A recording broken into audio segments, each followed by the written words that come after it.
15 વર્ષથી પાલેજમાં જૂના અને જાણીતા computer, laptop, CCTV camera service, printer repairing તેમજ નવા અને જૂના કોમ્પ્યુટર લે-વેચ કરનાર. એડમિશન ફોર્મ તેમજ તમામ સરકારી ફોર્મ ઓનલાઈન ભરી આપવામાં આવશે. મેઘરાજાએ વિરામ લેતા ભરૂચ નગરપાલિકા દ્વારા શહેરમાં સફાઈ કામગીરી હાથ ધરવામાં આવી. સાથે સાથે માર્ગોનું સમારકામ પણ હાથ ધરવામાં આવ્યું. ભરૂચ જિલ્લામાં હવામાન વિભાગની આગાહીના પગલે વરસેલા ભારે વરસાદના પગલે શહેર સહિત જિલ્લાના અનેક વિસ્તારોમાં વરસાદી પાણી ભરાઈ જતા જનજીવન પ્રભાવિત બન્યું હતું.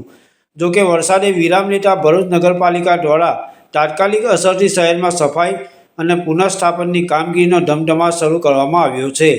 નગરપાલિકાની વિવિધ ટીમો દ્વારા શહેરના તમામ વોર્ડ તેમજ મુખ્ય માર્ગો પર વરસાદી પાણી ઓસર્યા બાદ કાદવ, કીચડ અને ગંદકી દૂર કરવાની કામગીરી હાથ ધરવામાં આવી છે. સાથે જ વરસાદના કારણે માર્ગો પર પડેલા ખાડાઓમાં બ્લોક અને વેટમિક્સ મટીરિયલનો ઉપયોગ કરીને પેચવર્ક તેમજ રિસ્ટોરેશનની કામગીરી પણ શરૂ કરવામાં આવી છે, જેથી વાહન ચાલકોને સરળ અવરજવર મળી રહે.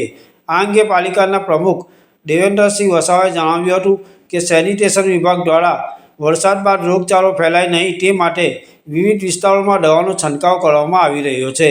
નગરપાલિકા દ્વારા શહેરમાં સ્વચ્છતા જળવાઈ રહે તેમજ નાગરિકોને તકલીફ ન પડે તે માટે યુદ્ધના ધોરણે કામગીરી હાથ ધરવામાં આવી રહી હોવાનું જાણવા મળ્યું છે. પાલેજ ટાઈમ્સ, ભરૂચ.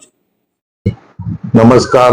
સતત 2 દિવસથી વરસી રહેલા વરસાદના માહોલ વચ્ચે આજે મેઘરાજાએ વિરામ લીધો છે.